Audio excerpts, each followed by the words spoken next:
বিসমিল্লাহির রহমানির রহিম। আসসালামু আলাইকুম। মোল্লা এগ্রো ফার্মের পক্ষ থেকে সবাইকে শুভেচ্ছা এবং অভিনন্দন। আমার ভিডিওটা যারা দেশ ও প্রবাস থেকে দেখতেছেন সবাইকে অনুরোধ রইল আমার ভিডিওটা আপনারা দেখবেন এবং ধৈর্য সহকারে দেখবেন এবং সাবস্ক্রাইব করবেন আমার চ্যানেলটা এবং আমার পাশে থাকবেন। আমি একজন খামারি হিসেবে এবং একজন উদ্যোক্তা হিসেবে আমি যতটুকু পারি আপনাদেরকে পরামর্শ দেওয়ার জন্য এবং অন্যান্য বড় খামারি ভাইদের কাছ থেকে আমি অনেক কিছু শিখছি এবং শেখার চেষ্টা করতেছি। তো কয়েকদিন যাবত একটা জিনিস নিয়ে খুব বেশি ঘাটাঘাটি হচ্ছে, সেটা হলো যে আপনার রংপুর উত্তরবঙ্গে আপনার অ্যানথ্রাক্স রোগটা খুব পরিমাণ বেড়ে গেছে। তো এই ব্যাপারটা এই জন্যই কথা বলতেছি কারণ আমরা অনেকেই জানি না যে অ্যানথ্রাক্স রোগটা হয় কিভাবে এবং এটার লক্ষণটা কি, এটা আসলে আমরা অনেকেই জানি না। তো আমি যতটুকু জানি যে অ্যানথ্রাক্স রোগটা সেটা হলো আমরা তরকা রোগ বলি, কারণ তরকারও কিন্তু ভ্যাকসিন আছে। তো আমরা যারা আছি খামারিরা বিশেষ করে আমরা তরকা ভ্যাকসিনটা দ্রুত দিয়ে দিব, যেহেতু বাংলাদেশে এটার উত্তরবঙ্গে অনেক ছড়ায় গেছে। এই জন্য এটা দেওয়ার জন্য খুব আমরা চেষ্টা করব। উপজেলায় গিয়ে বা বেসরকারি মেডিসিনের দোকানে পাওয়া যায় কিনতে বিদেশিগুলা। তো যেভাবে পারেন আপনারা চেষ্টা করবেন যে অ্যানথ্রাক্স বা তরকা রোগের ভ্যাকসিনটা দেওয়ার জন্য। তো অ্যানথ্রাক্স রোগটা যখন আক্রান্ত হবে বা এটার আক্রান্ত হওয়ার লক্ষণটা কি, কারণ বলতে পারেন যে ভাই অ্যানথ্রাক্সটা যে হয়েছে আমার গরুটাতে, এটা আমি বুঝতে পারবো কেমনে। আপনার অ্যানথ্রাক্স রোগটার প্রথম হলে গরুর তাপমাত্রা বেড়ে যাবে, মানে জ্বর আসবে। আর জ্বর আসলেই মনে করবেন যে আপনার শরীরের লোম দাঁড়ায় যাবে। আপনারা বুঝতে পারেন যে যারা খামারি যারা গরু লালন পালন করেন তারা বুঝতে পারবেন যে আপনারা যে গরুটা জ্বর আছে। তো জ্বরটা অবশ্যই সবাই বুঝতে পারেন। আসলে জ্বর অনেক সময় এমনিও আসে, কারণ খুরা রোগ হলেও জ্বর আসে। আবার একটা গরু মাঝে মাঝে দেখা যায় এমনিও তাপমাত্রা বেড়ে যায়।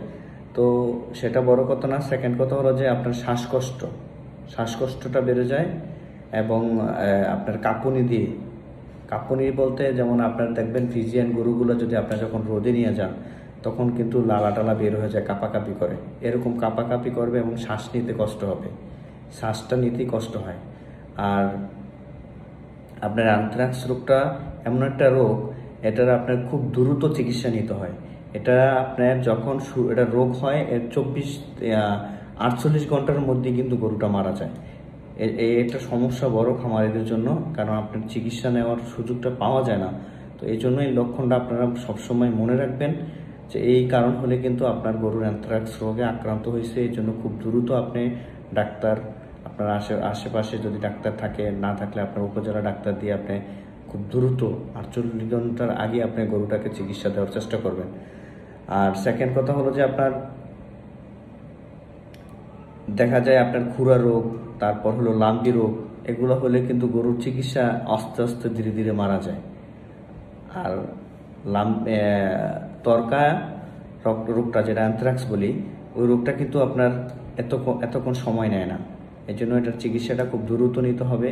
আর যখন এটা দেখবেন মারা যাবে, কিন্তু একটা জিনিস হলো আপনার অ্যানথ্রাক্স হয়ে গেছে, যখন দেখবেন আপনার গরু আপনার নাক মুখ দিয়ে তারপর হলো আপনার কান দিয়ে বা মলদার দিয়ে যদি রক্ত বের হয়, তখন আর বুঝবেন যে এই গরুটার বাঁচানো সম্ভব না।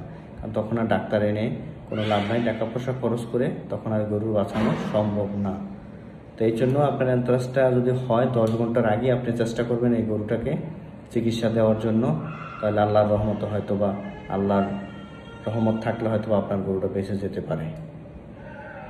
আর আমরা যারা খামারিরা আছি আপাতত উত্তরবঙ্গ থেকে গরু আপনারা কেনা বেচা একটু বন্ধ রাখেন, কারণ দেখা যায় এক জেলা থেকে অন্য জেলায় যখন গরু নিয়ে যান, কারণ এটা কিন্তু ওই লাম্পি রোগের মতন, তারপর হলো খুরা রোগের মতন কিন্তু সোয়াসি রোগ, এটা একটার থেকে আরেকটা ছড়ায় যায়। আর আপনারা যদি খামারে কোনো গরু যদি অ্যানথ্রাক্স বা তরকা রোগে আক্রান্ত হয়, তাহলে আপনার খামারের এই গরুটা আলাদা রাখার চেষ্টা করবেন। আর বিশেষ করে আপনারা যারা অ্যানথ্রাক্স, যেহেতু উত্তরবঙ্গে খুব বেশি জায়গায় আপনার এই অ্যানথ্রাক্স রোগটা আক্রান্ত হয়ে গেছে, এই জন্য আপনারা যারা খামারিরা আছেন আপাতত উত্তরবঙ্গ থেকে গরু নেবেন না, কারণ দেখা যায় ওখান থেকে একটা গরু আপনি সে চিটাগাং নিয়ে আসলেন উত্তরবঙ্গ রংপুর থেকে, কারণ ওই দেখা যায় একটা গরু থেকে চিটাগাং দেখা যায় আরেকটা গরু থেকে আরেকটা গরু ছড়ায় যাবে। তো এই জন্য আপাতত আপনারা উত্তরবঙ্গ থেকে গরু নেবেন না, কারণ এটা একটু অ্যানথ্রাক্স রোগটা যেহেতু বেশি ছড়ায় গেছে। আপাতত আমরা একটু পরে গরুগুলা কিনবো উত্তরবঙ্গ থেকে যারা কিনে থাকেন। আর আপনারা আরেকটা প্রতিবেদন দেখলাম, কয়েকটা টিভিতে প্রতিবেদন দিয়েছে, আপনার মাংস, অ্যানথ্রাক্স রোগের মাংস খাওয়ার পরে অনেক মানুষের গায়েও নাকি অ্যানথ্রাক্সে আক্রান্ত হয়ে গেছে। তো এই বিষয়টা খুব খারাপ লাগতেছে। গরুর মাংস থেকে খাওয়ার কারণে আপনার অনেক মানুষের গায়েও এই সংক্রমণটা ছড়ায় গেছে। তো এই বিষয়টা আমরা খুব কেয়ারফুল থাকবো। গরুর মাংস যারা খাবেন বাজার থেকে জেনে শুনে খাবেন, পরিচিত আপনার কসাই থেকে খাবেন। যদি পারেন গরু জবাই করে তখন দেখবেন আপনার কসাই গরু সুস্থ গরুগুলা কি জবাই করতে গেছে কিনা, না হয় হয়তো বা আমরাও এই ধরনের রোগে আক্রান্ত হতে পারি। আল্লাহ সবাইকে হেফাজত করুক। আমি আজকের ভিডিও এখানেই শেষ করলাম। আবারও আমি অনুরোধ করতেছি, যারা আমার ভিডিওটা দেখতেছেন ধৈর্য সহকারে দেখবেন। ছোট মানুষ, ভুলভ্রান্তি থাকতে পারে, ক্ষমা দৃষ্টিতে দেখবেন। আমার পাশে থাকবেন, আমার চ্যানেলটা সাবস্ক্রাইব করবেন এবং লাইক কমেন্ট দিবেন। কমেন্টে যদি কিছু জানার থাকে তাহলে কমেন্ট করবেন। ধন্যবাদ সবাইকে। আসসালামু আলাইকুম।